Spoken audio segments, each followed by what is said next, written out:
Injustice anywhere is threat to justice everywhere. नमस्कार दोस्तों, मेरा नाम है एडवोकेट सार्थक बाली। मैं आप सभी का स्वागत करता हूं अपने चैनल पर। दोस्तों, इस चैनल पे हम सारे लॉ की जानकारियां सीखेंगे। कई नई कानूनी कार्यवाही क्या चल रही है कोर्ट्स में, नई सारी इन्फॉर्मेशन कानून के रिगार्डिंग इस चैनल पे हम आप जो सब सीखेंगे। तो आइए दोस्तों, शुरू करते हैं एक नई वीडियो। लोगों का ये मिसकंसेप्शन है कि अगर किसी ने LLB का कोर्स करा है तो वो सिर्फ एक लॉयर ही बन सकता है और उसके सारे करियर ऑप्शन सीमित बहुत कम रह जाते हैं।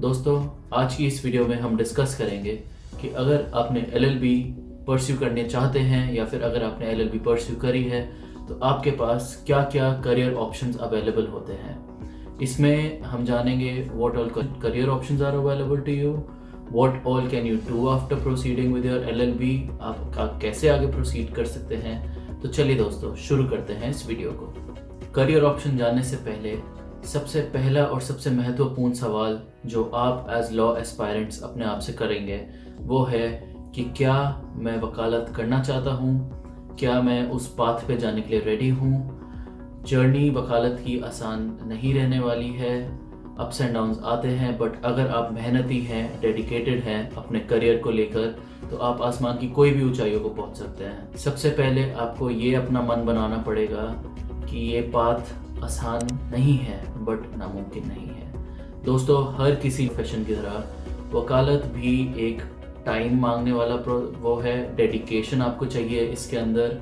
आसान सब कुछ हो सकता है अगर आप मेहनत करें दिल लगा के और अपनी लगन के साथ मेहनत करेंगे। तो दोस्तों, आपको सबसे पहला अपना माइंडसेट बनाना पड़ेगा कि yes, I am willing to pursue law, I will do the मेहनत, या मैं अपनी डेडिकेशन के साथ पूरी वर्क हार्ड करूँगा और मैं गिव अप नहीं करूँगा। दोस्तों, I am not saying that law और LLB is very tough, not at all.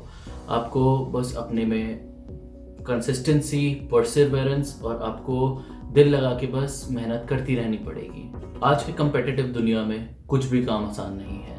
आप छोटे से छोटे काम से लेके बड़े से बड़े काम तक चले जाइए, हर जगह it requires a lot of focus. आपको अपना गोल पता होना चाहिए, अपने एम्बिशंस क्लियर होने चाहिए और दोस्तों, आप तभी अपनी फील्ड में एक्सेल कर पाएंगे। सबसे पहले नंबर पे जो आपके पास करियर ऑप्शन अवेलेबल होता है LLB ग्रेजुएट होने के बाद वो है वकालत का। वकालत एक ऐसा पेशा है जहाँ पे आपको बहुत लगन, बहुत मेहनत और डेडिकेशन के साथ आपको आगे बढ़ते ही जाना है। दोस्तों, अगर आप वकालत का प्रोफेशन चूज़ करना चाहते हैं तो आपको एनरोल कराना पड़ेगा अपने बार काउंसिल ऑफ स्टेट के। पहले आप अपने बार काउंसिल ऑफ स्टेट के साथ एनरोल होंगे, उसके बाद आपको एक प्रोविजनल मिलेगा। प्रोविजनल सर्टिफिकेट के और प्रोविजनल आइडेंटिटी कार्ड के ऊपर आप अगले 2 साल तक आप प्रैक्टिस कर सकते हैं, बट सिर्फ अपने स्टेट के अंदर ही। जैसे ही आपने अपनी प्रोविजनल डिग्री ऑब्टेन कर ली है अपने बार काउंसिल स्टेट से, तो आपको एक ऑल इंडिया बार एग्जामिनेशन का एग्ज़ाम देना पड़ेगा। आपको वो एग्ज़ाम क्लियर करते ही ऑल इंडिया बार एग्जामिनेशन के साथ आप AIBE एग्ज़ाम क्लियर करने के बाद आप ऑल इंडिया बार के साथ एसोसिएट और एनरोल हो जाएंगे। आपका provisional bar council of state वाला हटके अब आपका मेन जो आपका आइडेंटिटी कार्ड होगा वो enrolment with Bar council of India होगा।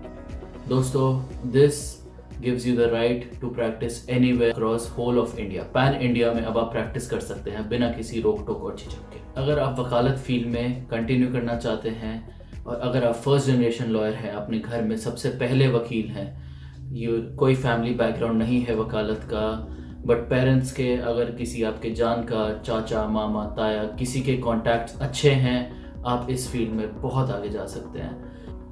सबसे main role in the field of litigation is having good contacts. आपको अपने जानकारों के बारे में अच्छे से पता होना चाहिए कि आप किन अपने सोर्सेज पे रिलाई करेंगे। आपको सबसे पहले अपनी वकालत के अंदर फील्ड में घुसने से पहले अपने कॉन्टैक्ट्स एस्टैब्लिश करना बहुत ज़रूरी है। वर्ड ऑफ माउथ के थ्रू ही ये सिस्टम पे सर्वाइव करा जाता है। एंड अगर आपका गुड फेस वैल्यू बन गई एक बार और अच्छी रेपुटेशन बन गई आपकी वकालत में, तो फिर there is no stopping you.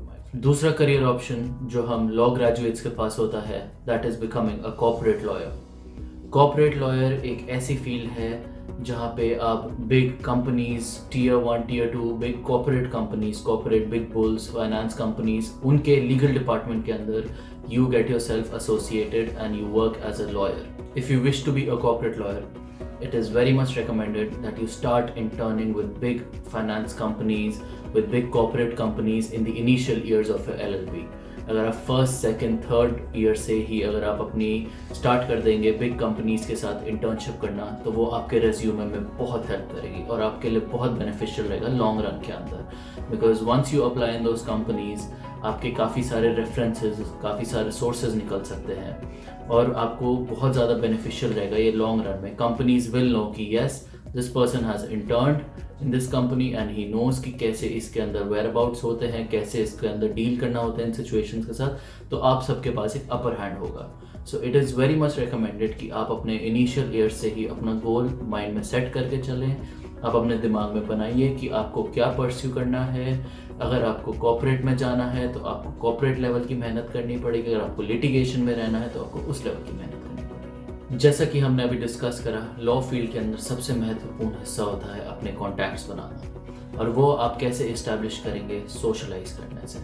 दोस्तों, इस फील्ड में सोशलाइजिंग और अपना फ्रेंड सर्कल बढ़ाना, अपने कॉन्टैक्ट्स बढ़ाना बहुत इंपॉर्टेंट होता है। Attend each and every wedding, each and every function, कोई स्मॉल इवेंट्स हो, हर जगह जाइए। अपने फैमिली से लेके अपने घर वाले हर बड़े को बोलिए कि मेरे को इंट्रोड्यूस करिए, introduce me as a law aspirant. अगर आप इनिशियल ईयर्स में हैं तो सबको बोलिए कि आपको एक लॉ स्टूडेंट की तरह बताया जाए। अगर you are a law graduate, the first thing you should do is get your card made. आप अपना एक विजिटिंग कार्ड बनवाइए। उस विजिटिंग कार्ड के अंदर अपना मोबाइल, अपना एड्रेस, अगर आपके पास अभी ऑफिस नहीं है तो कोई प्रॉब्लम नहीं है, आप बिना किसी ऑफिस के भी एक अच्छा इस्टेब्लिश कर सकते हैं अपने इनिशियल ईयर्स में।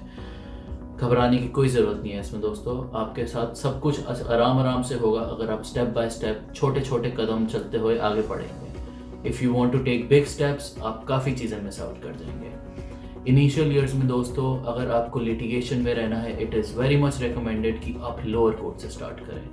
What most law students do, they directly jump to either Supreme Court or High Court.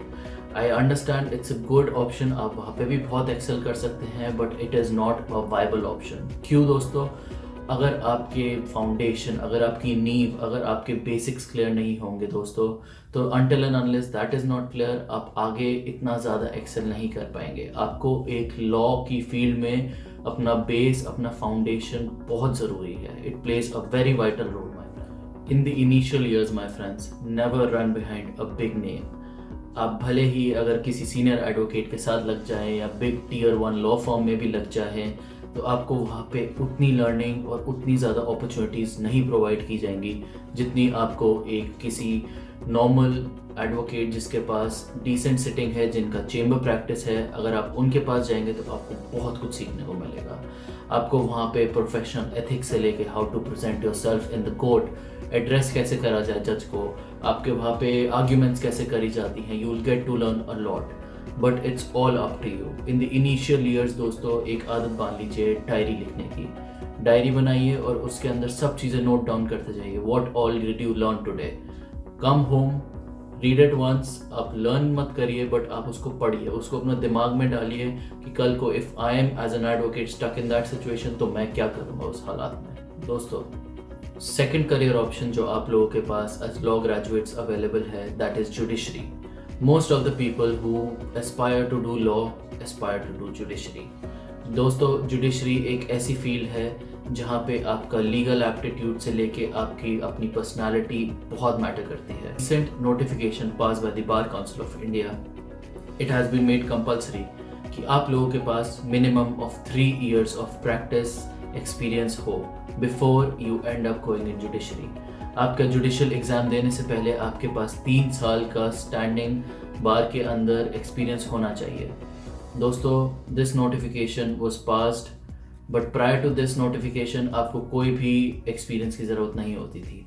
Fresh law graduates and fresh law students also could have started doing preparation for judiciary अपने last और final years के अंदर। Law graduate होने के बाद directly इस notification से पहले आप जुडिशरी के अंदर एग्ज़ाम्स देके आप जज बन सकते थे। जूनियर डिवीज़न ऑफ जुडिशरी के अंदर अगर आपको सिलेक्शन चाहिए तो आपके पास 3 years of experience is imperative, it is a must. इसके बिना आपके साथ आपको नहीं उसके एग्ज़ाम्स देने अलाउ करा जाएगा।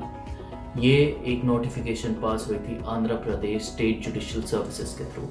उस नोटिफिकेशन का नंबर है notification number 9 of 2020 RC। Third career option जो आप सबके पास अवेलेबल होता है as law graduates is becoming officers, that is legal officers in banks, in government organisations.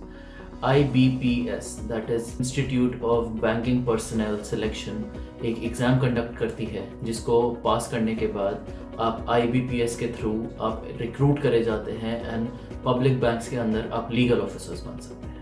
Number 4th option जो आपके पास अवेलेबल होती है दैट इज़ मीडिया। यस दोस्तों, मीडिया। आइए जानते हैं कैसे। दोस्तों, कई बार आपको मीडिया के अंदर बहुत ज़्यादा जर्नलिस्ट की रिक्वायरमेंट होती है who have a law degree.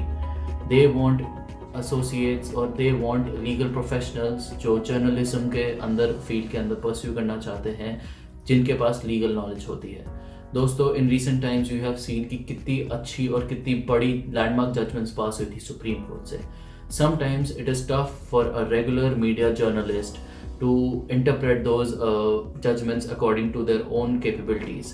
तभी दोस्तों एक लॉयर होगा जो एक लॉ ग्रेजुएट होगा, अगर वो एक मीडिया जर्नलिस्ट बनता है तो उसका लीगल एप्टीट्यूड, उसकी लीगल नॉलेज डिफरेंट होती है।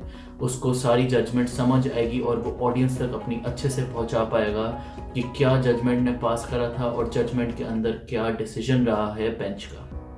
तो दोस्तों, मीडिया में भी आपके पास एक बहुत अच्छा ऑप्शन है टू परस्यू आफ्टर लॉ। तो 5th करियर ऑप्शन जो आप सबके पास अवेलेबल होता है that is becoming a government lawyer. Government lawyer एक ऐसी फील्ड है जहाँ पे गवर्नमेंट आपको पे करती है, आप गवर्नमेंट के एक्सपेंसेस पे आपके लिटिगेशन का करियर फिर आगे प्रोसीड होता है। दोस्तों, इसका सबसे अच्छा और सबसे बढ़िया एग्जाम्पल है of becoming a public prosecutor. दोस्तों, पब्लिक प्रोसिक्यूटर एक वो वकील है जो गवर्नमेंट ने हायर करा होता है। दोस्तों, बिकमिंग अ पब्लिक प्रोसिक्यूटर और एडिशनल पब्लिक प्रोसिक्यूटर आपको बहुत ज़्यादा बेनिफिशियल रहता है। आपके पास सारे के सारे गवर्नमेंट के बेनिफिट्स, सारी retirement benefits, all the policies जो गवर्नमेंट की होती है, आप उसके अंतर्गत आपको सेफ गार्ड करा जाता है। तो becoming a government lawyer is also a very good option. Different government bodies exam conduct करती है for becoming a public prosecutor. वो एग्ज़ाम पास होने के बाद और वो रिक्रूटमेंट प्रोसीजर होने के बाद आप एक गवर्नमेंट पब्लिक प्रोसिक्यूटर बन जाएंगे। अगला करियर ऑप्शन जो लॉ ग्रेजुएट्स के पास होता है that is going into civil services. Civil services के एग्ज़ाम्स पास करने के बाद आप IAS या IPS ऑफिसर बन सकते हैं। दोस्तों, आज की डेट में सिविल सर्विसेज की तैयारी लोग अपने इनिशियल ईयर से ही स्टार्ट कर देते हैं, जिससे वो या तो सिविल सर्विसेज या स्टेट कमीशन के अंदर अपने आप को एग्ज़ाम पास करने के बाद IAS officers and IPS officers, जो कि बहुत रिप्यूटेड और बहुत ज़्यादा ही highly respected field of law है, उसमें लोग परस्यू करते हैं। वहाँ पे जाके वो अपना एक एडमिनिस्ट्रेटिव करियर स्टार्ट करते हैं। दोस्तों, ज़्यादातर ये देखा जाता है कि जो भी हाई रैंकिंग ऑफिसर्स होते हैं जिन्होंने सिविल सर्विसेज परस्यू करी होती है, they also hold a degree of either LLB और LLM। दोस्तों, इससे क्या होता है, आपकी लीगल प्रोफिशेंसी आपको बहुत मदद करती है इस फील्ड के अंदर। IAS officers, IPS officers, DCP और जितने भी बिग रैंकिंग ऑफिसर्स होते हैं, उनमें से मेजॉरिटी ऑफ ऑफिसर्स ने LLB एज प्रोफेशन अपना उन्होंने परस्यू करा होता है। तभी उनको दोस्तों अपनी इतनी हाई एप्टीट्यूड, उनके अंदर इतनी हाई प्रूडेंस और नॉलेज ऑफ लॉ इसी के थ्रू आती है। जो अगली करियर ऑप्शन है वो बहुत ही ज़्यादा आज की डेट में इन्फ्लुएंशियल, बहुत ही ज़्यादा लोग उसको फॉलो कर रहे हैं and that is becoming a law researcher और अ लेक्चरर। जी हाँ दोस्तों, आप LLB ग्रेजुएट होने के बाद आप लेक्चरर के लिए आप LLM में आगे प्रोसीड कर सकते हैं। After clearing your LLM exam you have to give an exam of NET exam clear करने के बाद दोस्तों आप एक लेक्चरर अपॉइंट हो सकते हैं। Either you can be appointed in a government organisation, आप कोई गवर्नमेंट इंस्टीट्यूट के अंदर लेक्चरर लग सकते हैं, law lecturer, and it is a very highly rewarding field of law दोस्तों। आपकी अच्छी वहाँ पे सोर्स ऑफ इनकम होता है, बहुत ही स्टेबल सोर्स ऑफ इनकम होता है। एंड आज की डेट में मेजरली काफ़ी लोग LLB के बाद लॉ लेक्चरर बनने के लिए परस्यू कर रहे हैं एज करियर ऑप्शंस। तो दोस्तों मैं होप करता हूँ आपको ये वीडियो पसंद आई होगी। अगर ये वीडियो पसंद आए दोस्तों तो please hit the like button, इस चैनल को सब्सक्राइब करिए and don't forget to press the bell icon. चलिए दोस्तों मिलते हैं एक अगली वीडियो में।